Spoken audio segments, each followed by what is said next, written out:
Pemirsa, sampai saat ini para calon legislatif baik DPR dan DPD yang akan melaju ke pusat masih sangat minim dalam menyampaikan visi misi maupun program untuk fokus membangun Bali ke depan.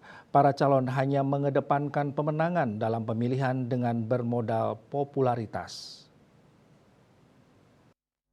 Sebagai masyarakat Bali, Kadek Satrio melihat para calon legislatif baik DPR maupun DPD yang akan melaju ke pusat sebagai wakil Bali minim dalam penyampaian visi misi maupun program yang fokus dalam membangun Bali, baik di bidang seni, adat, budaya, dan alam Bali. Visi misi yang disampaikan masih sangat umum dan hanya mengedepankan popularitas, bukan berupaya membangun kepercayaan masyarakat dengan memberikan solusi terkait permasalahan yang dihadapi Bali saat ini. Banyak pemimpin-pemimpin kita kurang membawa nama Bali, alam Bali, kondisi Bali dalam rangka sebagai visi misinya untuk pemilihan ini. Kenapa kita melihat demikian? Karena banyak ada unsur-unsur hanya untuk memenangkan pemilihan, bukan dalam rangka untuk memenangkan visi misi yang akan diperjuangkan. Contoh misalnya kondisi SDM mereka itu jauh lebih minim dibandingkan populisnya. Jadi sementara sekarang kepemimpinan calon-calon kita itu lebih pada mengetengahkan bagaimana dia mencari popularitas, bukan pada sejauh mana dia akan memperjuangkan Bali.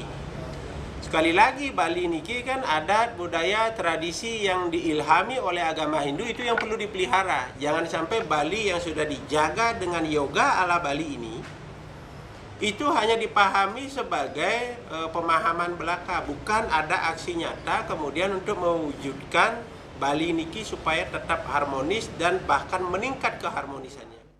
Hal senada juga disampaikan budayawan Anom Ranwara bahwa Bali memiliki keistimewaan yang harus dijaga dan diperjuangkan. Kalau kita melihat dari calon-calon kita sekarang, memang belum banyak yang membawa visi misi bagaimana Bali ke depan. Nah, yang perlu kita ketahui sekarang adalah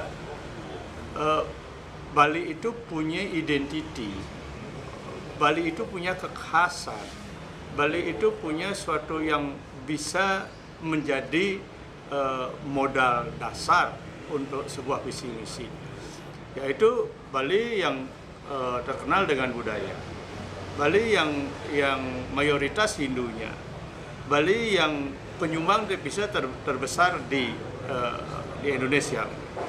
Nah, ini kenapa tidak ada yang mau memperjuangkan Bali untuk menjadi sebuah daerah istimewa lah. Yang akan menjadi wakil rakyat khususnya Bali harus memiliki program yang menguntungkan masyarakat Bali dan mampu menghasilkan regulasi yang memiliki kebermanfaatan bagi Bali. Maka visi misi dari orang-orang yang akan mewakili Bali ke depan, baik ke DPR RI maupun DPD, harus mengedepankan visi misi dalam penguatan Bali ke depannya. Sukma, Bali TV.